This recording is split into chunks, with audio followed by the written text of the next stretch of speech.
16 estados, mais o Distrito Federal, voltaram a registrar aumento na média móvel de mortes por coronavírus. Em contrapartida, a gente deu aqui várias boas notícias, porque algumas vacinas têm apresentado eficácia acima dos 90%. A Pfizer anunciou hoje que a eficácia do imunizante produzido por essa empresa é de 95% na última fase. A gente vai explicar direitinho o que isso significa, porque para falar sobre esse assunto, a gente trouxe aqui o Renato Kifuri, pediatra infectologista e diretor da Sociedade Brasileira de Imunizações. Boa tarde, doutor. A gente sabe aí que a indústria e as associações médicas trabalham já com um número que, a partir dos 50%, é considerado uma vacina que se pode prestar atenção, digamos assim, em que se pode talvez investir. Então, 95% é um número realmente excepcional, né? Me corrija se eu estiver errada. Acredito que, né, de 50% para cima já se sabe que pode se investir e depois de 95%, então, é o melhor dos mundos, doutor? Boa tarde. Não está errada, não. Boa tarde, Carla. Prazer falar com você e os telespectadores do CNN Visão. Quando se desenvolviam as vacinas nas fases iniciais, nas fases 1 e 2, não se conhecia ainda o potencial que essas vacinas pudessem trazer em termos de proteção. Então, estimava-se que num impacto na pandemia, com tantos casos, com tantos óbitos, uma vacina que já demonstrasse ao menos 50% de eficácia, trariam enormes benefícios vamos dizer assim, na redução de todos esses desfechos de mortalidade, hospitalização e número de casos que a gente, infelizmente, assistiu durante todo esse ano, vem assistindo. Então, 95% de eficácia é bastante animador. Eu lembro que ainda precisamos olhar para esses dados foram anunciados, ainda não foram publicados.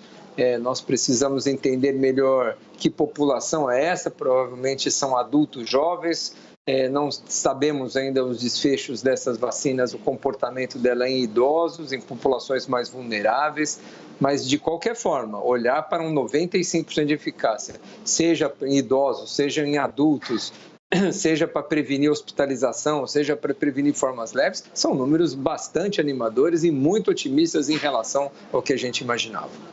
Doutor, o maior infectologista dos Estados Unidos, o doutor Anthony Fauci, vem sempre dizendo que é importante que haja total transparência em todos os processos de testes, de vacinas, para que a população acredite na vacina e ela aceite ser imunizada com aquela vacina, mesmo ela sendo desenvolvida a toque de caixa, como nós estamos vendo aí, bem rapidamente, porque há uma emergência sanitária, como o senhor bem disse aí, em curso. Então, a gente gostaria que o senhor explicasse direitinho o que é a diferença entre eficácia, efetividade, do que se trata isso em termos de vacinas, de desenvolvimento de vacinas.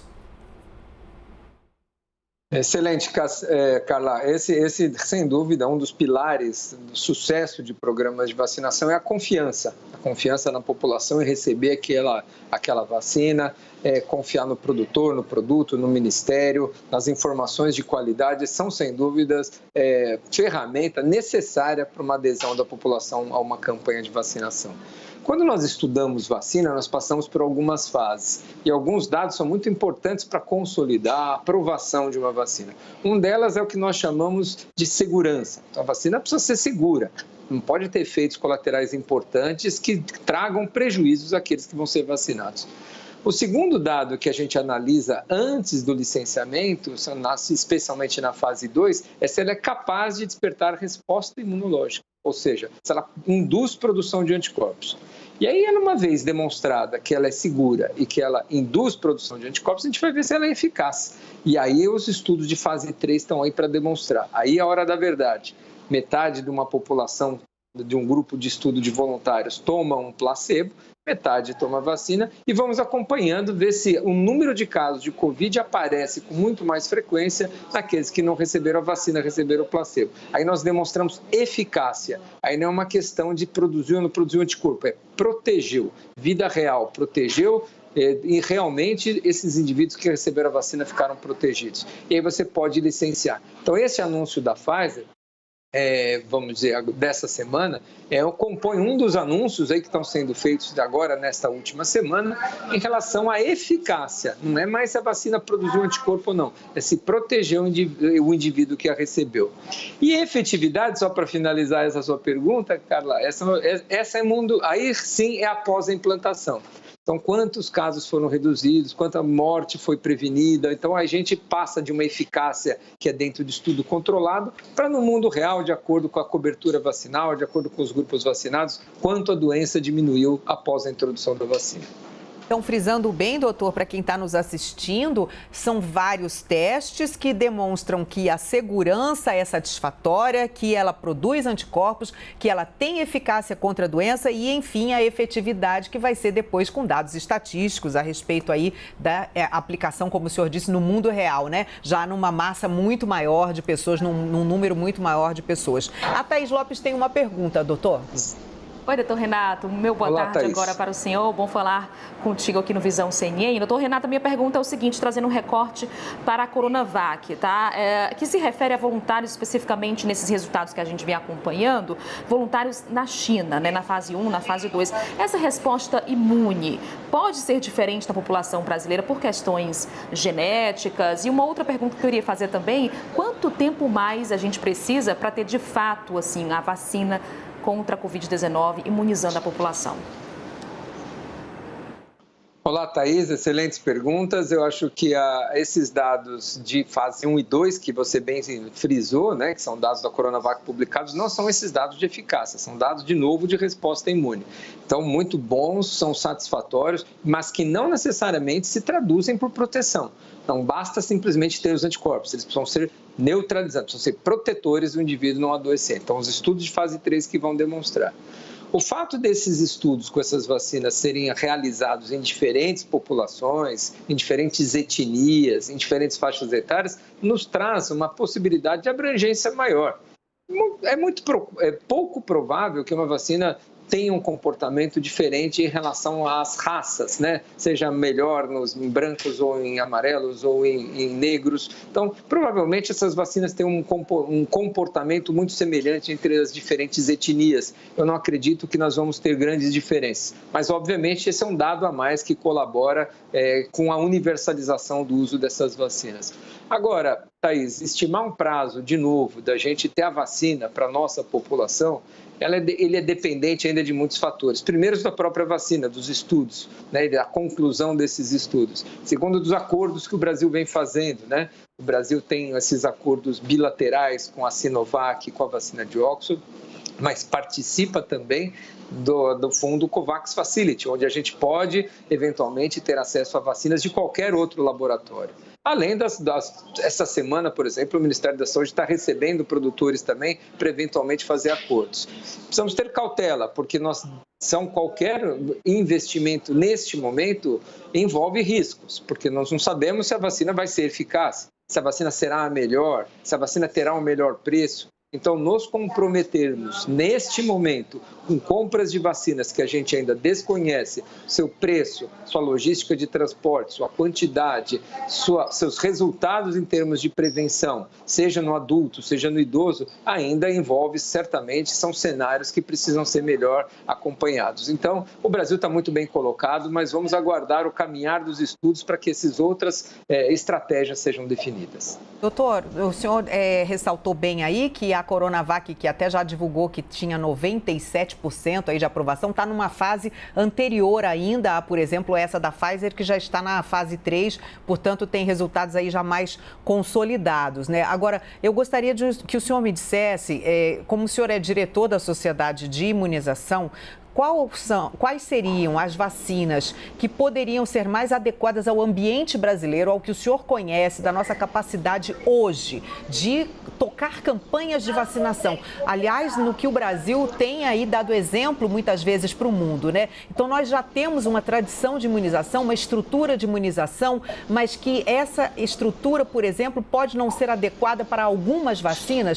Primeira pergunta. E outra pergunta que eu gostaria de fazer é quanto ao o próprio princípio, né? Porque hoje a gente está vendo aí novidades de vacina que trabalham o RNA mensageiro. Esse princípio do RNA mensageiro também já é um princípio confiável? A gente já pode esperar que essa vacina, por exemplo, será uma revolução no mundo da imunização? Vai trazer muitos benefícios para nós?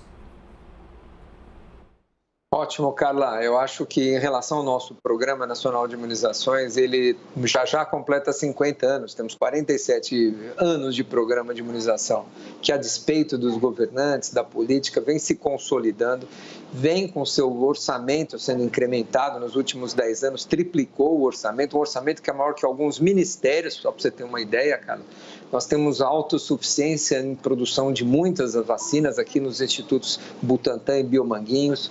Nós temos 36 mil salas de vacinas em todo o país, quer dizer, é uma capilaridade jamais vista e, olha, gratuidade, né? Nenhum país do mundo oferece tantas vacinas como o nosso programa de maneira gratuita para uma população de mais de 200 milhões de brasileiros. Sem dúvida, como você comentou, um programa invejável. Isso vai nos trazer uma enorme facilidade na introdução de qualquer vacina que tenhamos daqui para frente, ainda mais no formato de campanhas, onde nós tão bem fazemos essas campanhas há mais de 20 anos também. Então, isso realmente não é um problema. Nós temos alguns problemas com vacinas que exigirão ultracongelamento. Essa vacina da Pfizer, ela era armazenada a menos 70 graus Celsius. Isso praticamente inviabiliza a nossa rede de frio se nós não tivermos outras alternativas, como transporte em gelo seco, como centros de distribuição com ultracongeladores, porque depois de descongelada, ela suporta temperaturas normais, geladeira de 2 a 8 dias, por no máximo 5 dias ela mantém a sua potência. Então, isso traz, sem dúvida, uma dificuldade, não é só para o Brasil, não. Eu digo para toda a América Latina, para a maioria dos países da Europa, inclusive, não tem condições de trabalhar com uma vacina que seja refrigerada a menos 70 graus na sua integralidade do seu país, no campo, nas áreas remotas, em populações ribeirinhas e aldeias indígenas. Então, certamente, isso é uma grande dificuldade que precisará ser superada. O fabricante já tem trabalhado nisso, no sentido de viabilizar essa questão da cadeia de frio, de fazer estudos de termoestabilidade com outras temperaturas, de consistência desses lotes em outras temperaturas, para ver se isso é possível a gente atenuar essa dificuldade. Você tem toda a razão. Agora, em relação à segurança, essas vacinas, para serem licenciadas, elas passam por esses extensos programas de segurança. Mesmo sendo uma tecnologia nova, nós não temos nenhuma vacina hoje licenciada com essa tecnologia de RNA, temos várias pequenas moléculas que a gente chama parecidas com o RNA para tratamento de câncer, para tratamento de outras situações, mas com vacina seria a primeira. E os otimistas apontam que essa talvez seja a tecnologia do futuro, que as vacinas que a gente hoje utiliza para sarampo, para febre amarela, possam ser convertidas para essa plataforma. E a grande vantagem dessa plataforma é que esse material de RNA ele é sintético, ele é 100% sintético. Não há produtos vivos, não há produtos biológicos na sua confecção, o que reduz tempo de produção, o que facilita, diminui riscos em termos de biossegurança desses laboratórios.